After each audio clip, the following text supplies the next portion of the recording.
Hello, Unfazed crew. How y'all doing? Today I am actually in Camp Verde, Arizona, and behind me is Montezuma Castle. Now these are between 700 and 900-year-old ruins behind me. Super interesting. Really a remnant of southwestern history right here. It was built by a tribe called the Sinawa people, which means without water in Spanish. And when people found these back in the day, they thought they were Aztec ruins. So hence the name Montezuma Castle, but it's actually by the Sinawa people. Anyway, so these guys left the area in like the 1400s. I was asking a park ranger over there specifically why they left. Nobody knows for sure. They think it was because of warring tribes with the Apaches nearby, or because the ground got too bad and they couldn't farm. But either way, they're gone. What a bunch of nerds. And they left behind this amazing remnant of their civilization. Anyway, I'll show you some shots of it, but pretty neat.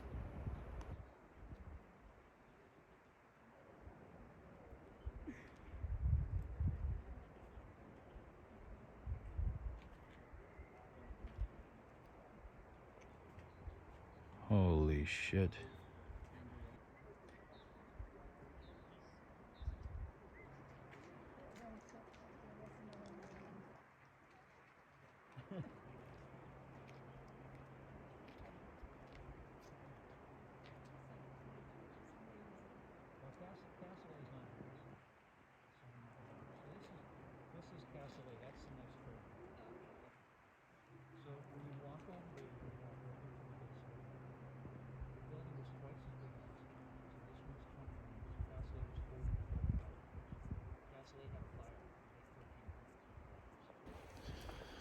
Nothing like walking by ruins to really turn you on.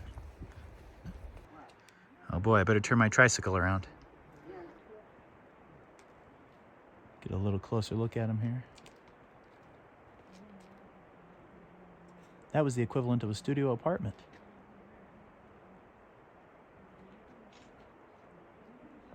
Don't you just want to jump in these leaves?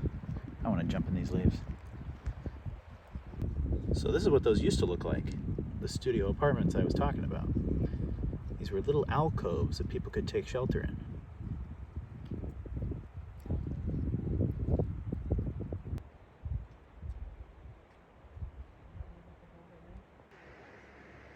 So here's a look at the river. That was the lifeline for these people here. Doesn't look like much now, but I guess at the time it was something because they decided to build the civilization right near it. They were probably very dependent on it. They drank this water, they bathed in it, they probably pooped in it. The Beaver Creek.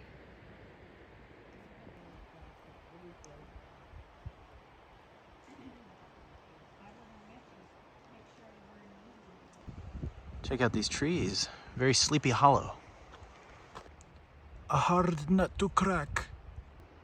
This would be a cool place for a concert if you had a few hundred more seats.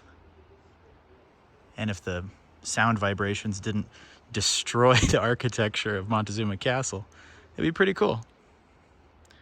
You know, on second thought, not the best idea. Imagine yourself visiting here over 7 centuries ago and receiving an invitation into this cliff-dwelling home. What you would have seen might well have been something like this cutaway model of Montezuma Castle. On the top floor, the elderly village lookout keeps his solitary vigil. His eyes search for approaching danger to those working the fields below the castle. It seems that over the ages, children and their actions change very little. On the 4th floor, you'll find a concerned mother scurrying to reach her adventuresome son, precariously balanced on the edge of the roof. On the 3rd floor, an aging man leads his blind wife across the balcony. You'll also meet women busily preparing food, getting supplies from storerooms, making pottery and grinding corn. Usually women ground the corn, their staple food, only in small as-needed quantities and prepared it in various ways. Weavers used the 2nd floor loom to weave cotton breechcloths, bags, and blankets. Today, you can see examples of their varied weaving patterns in the visitor center. That diorama was from 1951, made by Barney Fife. Good man.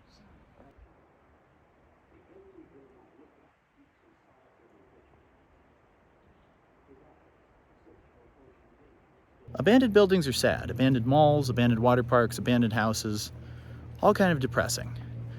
And the same applies to abandoned civilizations.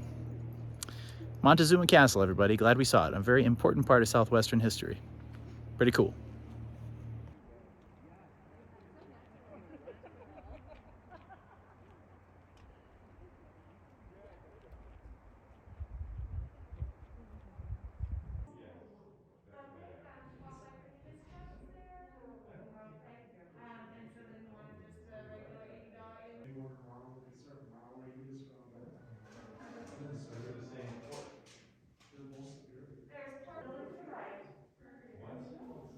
Oh, there he is. There he is.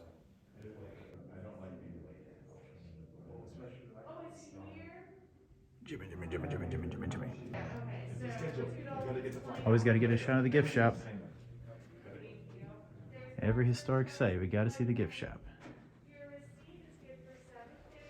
It's a decent gift shop. Although I feel like if you take this home, you'll be cursed for eternity. Or not.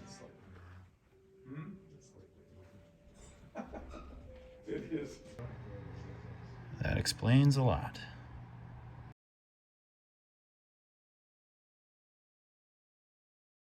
Montezuma Castle in Camp Verde, Arizona. Let me get in the sun.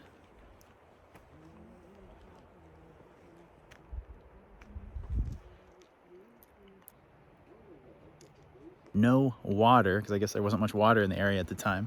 I don't really know much about it. I don't know why they left. Nerds, maybe? Nerds? But anyway, this was like a big, massive apartment complex for them back in the day. And I guess I have nothing more to say.